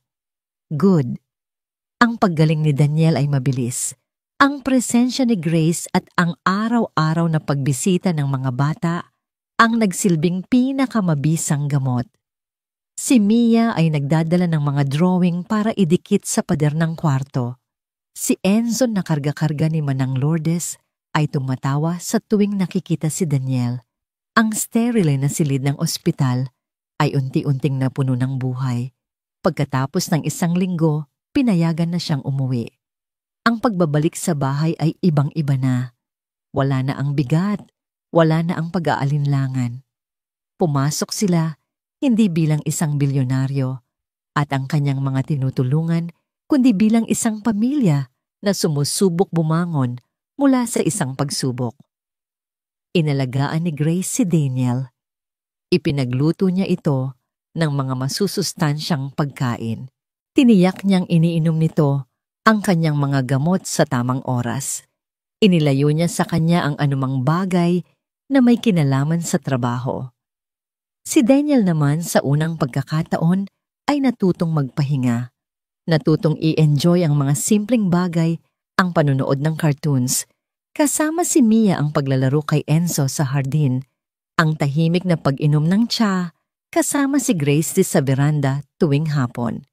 Ang kanilang mga pag-uusap ay mas malalim na ngayon. Ikinuwento ni Daniel ang kanyang malungkot na pagkabata, kung paano siya lumaki sa isang pamilyang mayaman, ngunit walang pagmamahal. Ikinuwento naman ni Grace sa kauna-unahang pagkakataon ang sakit ng kanyang nakaraan, kung paano siya iniwan ng mga magulang, kung paano siya lumaban para mabuhay mag-isa. Ngunit may isang parte ng kanyang kwento na hindi pa niya binubuksan, isang sugat na napakasariwa pa rin ng ama ng kanyang mga anak. Isang maaraw na Sabado, habang masaya silang naglalaro sa hardin, isang anino ang biglang bumagsak sa kanilang munting paraiso. Isang security guard ang lumapit kay Daniel, may kasamang isang lalaking payat, mukhang hindi mapakali at nakasuot ng kupas na maong at t-shirt. Sir, pasensya na po sa abala, sabi ng guard. Pero itong mama, Nagpupumilit pong makita si Ma'am Grace. Kilala daw po niya. Nanigas si Grace sa kanyang kinatatayuan. Ang tawa ay nawala sa kanyang mga labi. Ang dugo ay tila umalis sa kanyang mukha. Kilalang kilala niya ang lalaking iyon. Ang kanyang lakad, ang kanyang mga mata, ang peklat sa kanyang kilay. Siya ang multo ng kanyang nakaraan, ang dahilan ng kanyang mga bangungot. Ang lalaki ay ngumiti, isang nangiting pamilyar, isang nangiting minsan niyang minahal, at kalaunay kinasuklaman. Grace, sabi ng lalaki, ang boses ay nagpapanggap na malambing. Kamusta ka na? Hindi mo man lang ba ako ipapakilala sa mga bago mong kaibigan? Tumingin si Daniel mula kay Grace papunta sa estranghero. Nakita niya ang takot sa mga mata ni Grace. Naramdaman niya ang biglaang pagbabago ng hangin. Lumapit ang lalaki, ang mga mata ay nakatuon kay Enzo na masayang naglalaro sa damuhan. Ang laki na niya Kamukhang kamukha ko talaga. Humarap siya kay Grace, ang nangiti ay naging isang mapanlinlang na ngisi. Hindi mo ba ako na-miss, mahal ko? Umuwi na ako. Si Leo mo nagbalik na. Ang paglitaw ni Leo ay parang isang lason na dahan-dahang kumalat sa hardin, pinapatay ang lahat ng saya at liwanag. Ang kanyang presensya ay isang maruming mantsa sa malinis na canvas ng bagong buhay na sinisikap buuin ni na Grace. Umalis ka dito, Leo. Mariing sabi ni Grace, ang boses ay nanginginig ngunit puno ng determinasyon. Agad niyang kinuha si Mia at itinayo sa kanyang likuran habang ang mga matay hindi inaalis kay Leo. Ganyan mo ba sasalubungin ang ama ng mga anak mo? Mapaglarong tanong ni Leo, ang kanyang mga matay nililibot ang kabuuan ng mansyon, halatang namamangha at naiinggit. Wow, ang ganda pala ng bago mong tirahan. Sino to, amo mo? Tumingin siya kay Daniel nang may halong pang-iinsulto. Bago pa man makasagot si Daniel, hinawakan ni Grace ang braso nito. Huwag, Daniel, ako ang bahala dito. Hinarap niya si Leo. Wala ka ng karapatan sa mga anak ko. Iniwan mo kami. Iniwan mo ako nung buntis ako kay Enzo. Tinalikuran mo kami nung wala kaming makain. Kaya umalis ka na. Nagkamali ako, Grace, sabi ni Leo. Biglang nagbago ang tono at naging kaawa-awa. Lumapit siya at sinubukang hawakan ang kamay ni Grace, ngunit mabilis itong umiwas. Alam kong nagkamali ako, pero nagbago na ako. Handa na akong maging ama sa mga anak natin. Gusto ko lang ng pangalawang pagkakataon. Ang mga salita ay tama, ngunit ang mga mata ni Leo ay nagsasabi ng ibang kwento. Nakikita ni Grace ang parehong kasinungalingan, ang parehong kahinaan na nagtulak sa kanya palayo noon. Si Daniel na tahimik na nagmamasid ay nakita ang lahat. Nakita niya ang takot sa likod ng katapangan ni Grace. Nakita niya ang kasakiman sa mga mata ni Leo. Ngunit tulad ng ipinangako niya sa sarili, hindi siya nang himasok. Ito ay laban ni Grace. Ang magagawa lang niya ay ipaalam dito na nasa likod lang siya, handang sumalo. Sa mga sumunod na araw, hindi tumigil si Leo. Araw-araw siyang nag-aabang sa labas ng gate, nagpapadala ng mga mensahe, tumatawag sa intercom. Minsan, nakaluhod siyang umiiyak, humihingi ng tawad. Sa ibang araw naman, nagagalit siya, isinisigaw ang kanyang karapatan bilang ama. Naging isang impyerno ito para kay Grace. Ang bawat pagring ng intercom ay nagpapakaba sa kanya. Ang multo na akala niya'y nailibing na niya ay muling bumangon para guluhin siya. Isang gabi habang tahimik silang naghahapunan, napansin ni Daniel ang pagiging balisa ni Grace. Okay ka lang? Malumanay niyang tanong. Umiling si Grace, ibinaba ang kanyang kubyertos. Hindi ko na alam ang gagawin ko, Daniel. Hindi niya kami titigilan. Anong gusto mong gawin? Gusto kong mawala na lang siya. Sabi ni Grace, ang mga matay na puno ng luha. Pero naaawa rin ako. Sa kabila ng lahat, siya pa rin ang ama nila. Grace, sabi ni Daniel, inabot ang kanyang kamay sa ibabaw ng mesa. Ang pagiging ama ay hindi nakukuha sa dugo. Nakukuha ito sa pag-aaruga, sa sakripisyo sa pananatili. Wala siya roon noong kailangan ninyo siya. Ako ang narito ngayon at hindi ako aalis. Ang mga salitang yon ang nagbigay ng lakas kay Grace. Samantala, may isa pang digmaan na nangyayari nang hindi nila nalalaman. Si Michelle, na hindi matanggap ang pagkatalo, ay nagsimulang gumanti sa paraang alam niya ang pagsira sa reputasyon. Nagsimulang kumalat ang mga bulong-bulungan sa mundo ng negosyo. Narinig mo na ba ang tungkol kay Daniel Cruz? May kinakasama daw na babae mula sa kalye. May mga anak pa nga daw. Baka gold digger lang yon. Nakakahiya. Ang isang respetadong CEO pumatol sa isang nobody. Ang mga ito ay mga anonymous na email, mga blind item, sa mga business column, mga chismis na ikinakalat ng mga bayarang tao. Hindi nito naapektuhan ang kumpanya ni Daniel sa pinansyal, ngunit sinisira nito ang kanyang pangalan, ang kanyang integridad, ang mga bagay na mas mahalaga pa kaysa sa pera. Nalaman ito ni Daniel mula sa kanyang mga pinagkakatiwalaang empleyado. Alam niyang si Michelle ang nasa likod nito, ngunit wala siyang matibay na ebidensya. Isang hapon nagpa siya si Grace na tapusin na ang gulo kay Leo. Nag-iwan siya ng mensahe sa guard na papasukin ito, ngunit sa guardhouse lang. Hinarap niya ito sa huling pagkakataon. Nagdala si Grace ng isang sobre. Leo, simula niya ang boses ay matatag na ngayon. Heto, 10,000 piso.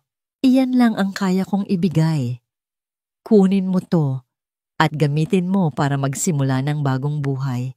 Isang buhay na malayo sa amin. Tiningnan ni Leo ang sobre na may pagkadismaya. 10,000. Ganyan lang ba ang halaga ng mga anak ko sa'yo? Sa laking ng bahay na to, yan lang. Hindi yan bayad para sa mga anak ko. Mariing sagot ni Grace. Yan ang presyo ng kapatawaran ko. Patawad dahil sa sakit na idinulot mo. At patawad dahil sa kahinaan mo. Pagkatapos nito, tapos na tayo. Huwag ka nang magpapakita ulit. Dahil sa susunod, hindi na ako ang haharap sa'yo, kundi ang mga abogado na. Ang pagbabanta ay tumama kay Leo. Nakita niya sa mga mata ni Grace na hindi na ito ang babaeng kaya niyang paikot-ikutin. Tandaan mo to, Grace, sabi ni Leo kinuha ang sobre. Baka ngayon nasa itaas ka, pero babagsak ka rin. At kapag nangyari yon, tatawanan lang kita. Tumalikod si Grace at naglakad pabalik sa mansyon nang hindi lumilingon. Ang isang kabanata ng kanyang buhay ay tuluyan ng nagsara. Ngunit pagpasok niya sa bahay, nakita niya si Daniel na kausap ang kanyang abogado sa telepono. Ang mukha'y seryoso at puno ng problema. I don't care what it takes. Find out who's spreading these lies, sabi ni Daniel sa telepono. Doon nalaman ni Grace ang tungkol sa paninira ni Michelle. Ang bigat sa kanyang dibdib ay bumalik. Isang kaaway ang nawala, ngunit may isa pa, mas makapangyarihan na nag-aabang sa dilim. Daniel, dahil na naman sa akin to. Sabi niya, ang boses ay puno ng pagkakasala. Lumapit si Daniel at hinawakan ang kanyang mga balikat. Tinitigan niya ito ng diretso sa mata. Hindi Grace, dahil ito saat. At anumang laban na para sa atin, haharapin na natin ng magkasama. Ngunit sa kanyang isipan, alam ni Daniel na ang simpleng pagtatanggol ay hindi sapat. Para matalo ang isang ahas na tulad ni Michelle, kailangan mong salakayin ito sa liwanag. kung saan makikita ng lahat ang tunay nitong kulay. At mayroon na siyang plano kung paano ito gagawin. Isang plano na maglalagay sa kanilang lahat sa entablado para makita ng buong mundo. Isang linggo, pagkatapos ng huling paghaharap ni Grace at Leo, isang imbitasyon ang biglang kumalat sa buong business at high society circles ng Maynila. Ang Cruz Holdings, ang kumpanya ni Daniel, ay magdaraos ng isang urgent press conference. Walang sinabing dahilan, walang binigay na agenda. Ang misteryo ay nagpalakas sa haka-haka. Aaminin na ba ni Daniel Cruz ang kanyang pagkakasala? Magbibitiw na ba siya sa pwesto? O ibebenta na ba niya ang kanyang kumpanya? Si Michelle ay nasa isang mamahaling salon nagpapamanicure nang matanggap niya ang balita. Isang ngiti ng tagumpay ang sumilay sa kanyang mga labi. Sa wakas, naisip niya, bumigay ka rin, Daniel. This will be your public execution. Nagpasya siyang dumalusuot ang kanyang pinakamagandang damit para personal na masaksihan ang pagbagsak ng lalaking tumanggi sa kanya. Si Grace naman ay gulong-gulo. Daniel, sigurado ka ba dito? Tanong niya habang pinagmamasdan si Daniel na mag-ayos ng kanyang kurbata sa harap ng salamin. Bakit kailangan mong gawin? Tuhahayaan mo silang lahat na yurakan ka. Lumapit si Daniel sa kanya. Hinawakan niya ang mga pisngi nito. Minsan, Grace, para patay ng isang halimaw, kailangan mo itong ilabas sa liwanag. Hindi ako ang mapapahiya mamaya. Sila. Pero anong sasabihin mo? Ang katotohanan lang, sagot ni Daniel. At kailangan ko nandoon ka sa tabi ko. Ako. Gulat na tanong ni Grace. Bakit ako ang dahilan ng lahat ng gulo na to? Hindi. Mariing sabi ni Daniel. Ikaw ang dahilan kung bakit meron akong ipaglalaban ngayon. Hiniling niya na iwanan ng mga bata kay Manang Lourdes, ngunit isama siya sa press conference. Sa kabila ng matinding kaba, pumayag si Grace para kay Daniel gagawin niya. Ang ballroom ng isang 5-star hotel ay puno ng mga kamera, mga kumikislap na ilaw at mga reporter na parang mga gutom na lobo. Ang bawat malalaking pangalan sa media at negosyo ay naroroon. Sa isang sulok nakaupo si Michelle, mukhang isang reyna na naghihintay sa pagpugot ng ulo ng kanyang kaaway. Nang lumabas si Daniel sa entablado, isang alon ng bulungan ang kumalat. Ngunit ang bulungan ay naging isang nakabibinging katahimikan nang makita nila kung sino ang kasunod niya. Si Grace nakasuot ng isang simpleng asul na bestida na binili ni Daniel para sa kanya ay lumakad sa tabi niya. Ang kanyang itsura ay simple, ngunit ang kanyang dignidad ay nagniningning. Umupo siya sa isang silyang inihanda sa gilid ng entablado, malayo sa podium, ngunit malapit kay Daniel. Huminga ng malalim si Daniel at nagsimulang magsalita. Magandang hapon sa inyong lahat. Simula niya ang boses ay kalmado at malinaw. Tinawag ko kayo rito ngayon para linawin ang mga malisyosong tsismis na kumakalat tungkol sa akin. Pero hindi ako narito para magtanggol. Narito ako para magkwento. Nagsimula siyang ikwento ang lahat mula sa simula. Ikinuwento niya ang gabi na nakita niya si Mia na sinusubukang kumuha ng gatas. Ikinuwento niya ang kanilang tirahan sa ilalim ng tulay. Ikinuwento niya ang bagyo, ang kanyang atake sa puso, ang kanyang malungkot, at hungkag na buhay bago sila dumating. Sinasabi ng mga chismis na kinukupkop ko ang isang babae mula sa kalye. Patuloy ni Daniel, ang kanyang mga mata ay naghahanap kay Grace sa gilid. Tama sila. Si Grace ay nagmula sa kalye. Isang kalye na mas naging marangal kaysa sa alinmang boardroom na napasukan ko.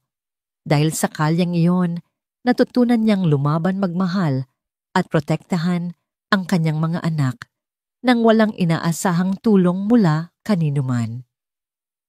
Sinasabi rin nila na ako'y naloloko ng isang gold digger. Hayaan ninyong itama ko yan. Ang babaeng ito, sabi ni Daniel, itinuturo si Grace, ay ang tanging tao sa buong buhay ko na ibinato pabalik sa akin ang pera ko. Itinuro niya sa akin na ang dangal at pagkatao ay hindi nabibili. At ang pinakamahalagang bagay sa buhay ay hindi nakikita sa bank statement. Tumingin si Daniel sa direksyon kung nasaan si Michelle. Ang mukha ni Michelle ay namumutla na. Ito ay hindi isang pag-amin ng pagkakasala. Ito ay isang deklarasyon ng pag-ibig. Hindi ko alam kung sino ang nagkakalat ng mga kasinungalingang ito, pero alam ko kung bakit. Dahil may mga taong hindi kayang unawain ang isang bagay na hindi nila kayang bilhin. Hindi nila kayang unawain ang isang kaligayahang hindi nasusukat sa pera. Ang babaeng ito si Grace at ang kanyang mga anak na sina Mia at Enzo ay hindi isang pagkakamali sa buhay ko. Sila ang pinakamagandang bagay na nangyari sa akin. Sila ang nagligtas sa akin mula sa isang buhay na walang kahulugan. Sila ang aking pamilya. Pagkasabi ng mga salitang iyon, bumaba si Daniel sa podium. Ang mga kamera ay sumusunod sa bawat kilos niya. Ang buong silid ay nakahinga. Lumakad siya palapit kay Grace na ngayon ay tahimik ng umiiyak. At sa harap ng daan-daang tao sa harap ng buong mundo, lumuhod si Daniel Cruz. Kinuha niya ang kamay ni Grace. Mula sa kanyang bulsa, inilabas niya ang isang maliit na kahon. Binuksan niya ito at sa loob ay isang simpleng singsing na may isang maliit na diamante. Grace! Sabi niya, ang boses ay nanginginig sa emosyon. Hindi ko maipapangako sa iyo ang isang perpektong buhay dahil alam nating pareho na walang ganoon. Pero maipapangako ko sa iyo ang lahat ng pag-ibig na kaya kong ibigay. Maipapangako kong magiging ama ako sa mga anak mo. Maipapangako kong uuwian kita gabi-gabi, hindi sa isang bahay kundi sa isang tahanan. Tumingin siya sa mga mata ni Grace. Ang kanyang sariling mga mata ay puno na rin ng luha. Hindi ko tinatanong kung gusto mong maging asawa ng isang bilyonaryo. Ang tanong ko ay, Grace, gusto mo bang bumuo ng isang pamilya kasama ko? Pakakasalan mo ba ako? Ang buong silid ay sumabog. Ang mga flash ng camera ay walang tigil.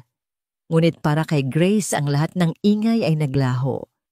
Ang nakikita niya lang ay ang lalaking nakaluhod sa kanyang harapan, iniaalay ang kanyang puso. Ang lalaking nagligtas sa kanila, hindi lang mula sa bagyo, kundi mula sa isang buhay na walang pag-asa. Sa gitna ng kanyang mga luha, tumango siya. Oo, bulong niya na sapat na para marinig ni Daniel. Oo, Daniel, oo. Isinuot ni Daniel ang singsing sa kanyang daliri. Tumayo siya at niyakap siya ng mahigpit sa gitna ng palakpakan at sigawan ng mga tao.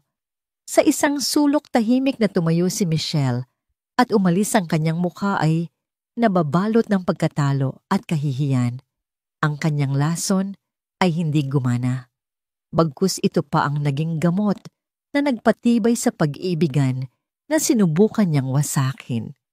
At habang magkayakap sila, sa gitna ng entablado, alam ni Grace na sa wakas natagpuan na niya ito.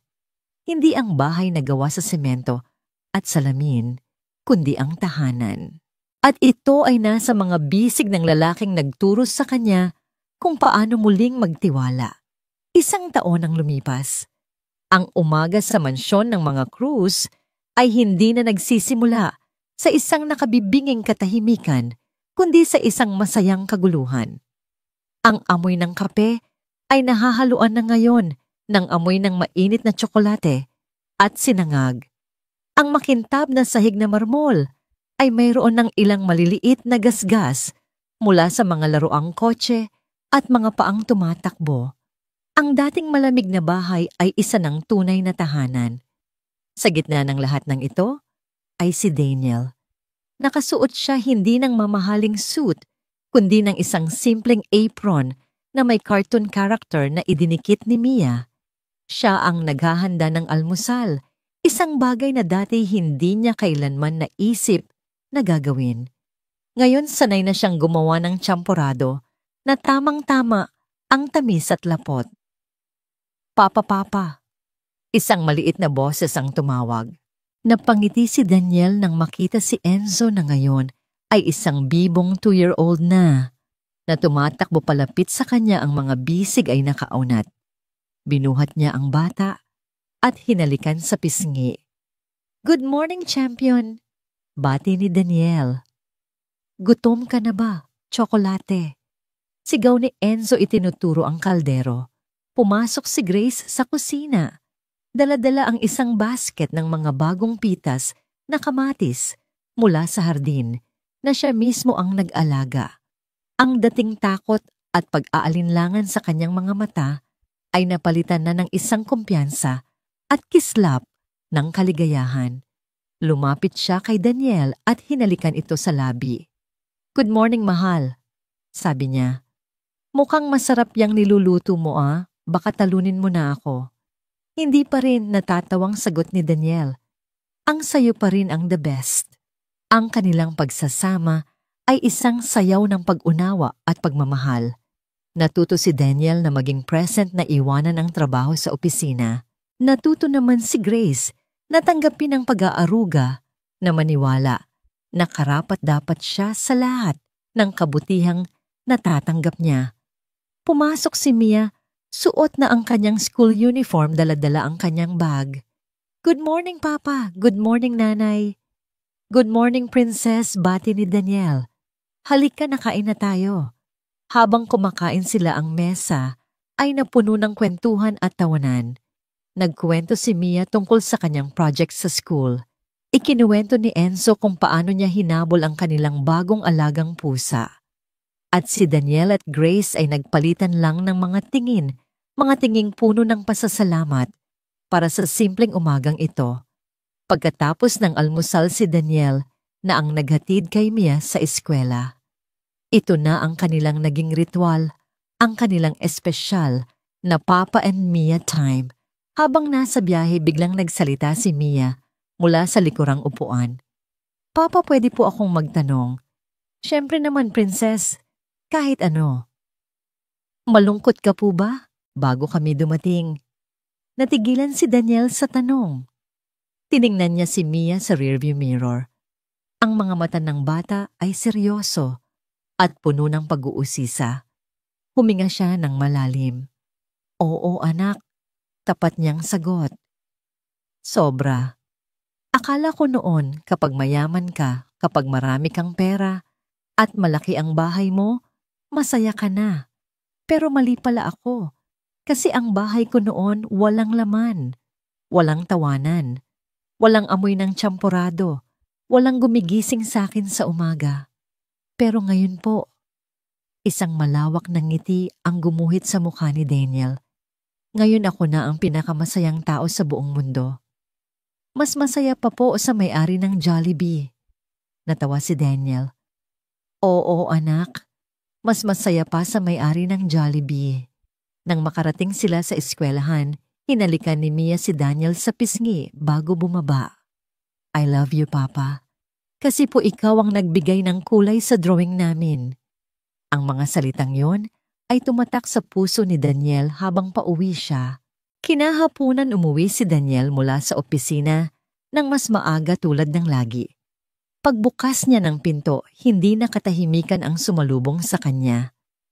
"Papa!" Isang sabay na sigaw mula kay Mia at Enzo. Tumakbo ang dalawang bata para salubungin siya ng yakap. Binuhat niya si Enzo habang hinahawakan ang kamay ni Mia. Ang amoy ng nilulutong hapunan mula sa kusina, ang tunog ng paboritong teleserye ni Manang Lourdes, ang kalat ng mga laruan sa sahig, ito ang musika ng kanyang bagong buhay. Ito ang kahulugan ng salitang umuwi. Pagkatapos ng hapunan, habang tinutulungan niya si Mia sa kanyang assignment sa malaking dining table, napansin ni Daniel ang isang bagong drawing na nakadikit sa ref. Ito ay isang obra maestra. Ang papel ay puno ng buhay at nagniningning na mga kulay. Hindi na ito gawa sa isang lumang Crayola, kundi sa kompletong set ng 120 color na lapis na regalo niya noong kaarawan nito. Sa drawing may 4 na tao na masayang magkakahawak kamay sa harap ng isang malaking bahay. Ang damo ay kulay berde, ang araw ay matingkad na dilaw, ang langit ay may iba't ibang tono ng asul, ang lalaki ay matangkad at nakangiti. Ang babae sa tabi nito ay may mahabang buhok at maganda. Ang batang babae ay may dalang bulaklak. At ang maliit na batang lalaki ay karga-karga ng ama. Bawat detalye ay ginawa ng may pagmamahal. Ngunit ang pinakatumatak kay Daniel ay ang mga salitang nakasulat sa ilalim sa maingat at nanginginig na sulat kamay ng isang bata. Ang pamilya Cruz, forever. Nakatitig si Daniel sa drawing, ang mga matay dahan-dahang napuno ng luha. Hindi niya namalaya na lumapit na pala sa kanya si Grace na kayakap mula sa likod. Ang ganda, di ba? Bulong nito. Tumango si Daniel, hindi makapagsalita. Hinawakan niya ang kamay ni Grace na nakayakap sa kanya. Sa isang sulok ng kanyang isipan, naalala niya ang kanyang bank account, ang halaga ng kanyang stocks, ang presyo ng kanyang mga ari-arian. Ngunit habang nakatitig siya sa simpleng papel na yon, sa 4 na taong iginuhit ng pagmamahal, naunawaan niya ang isang bagay na mas malalim kaysa sa alinmang numero. Ang tunay na yaman ay hindi nasusukat. Hindi ito nabibilang, ito ay nararamdaman.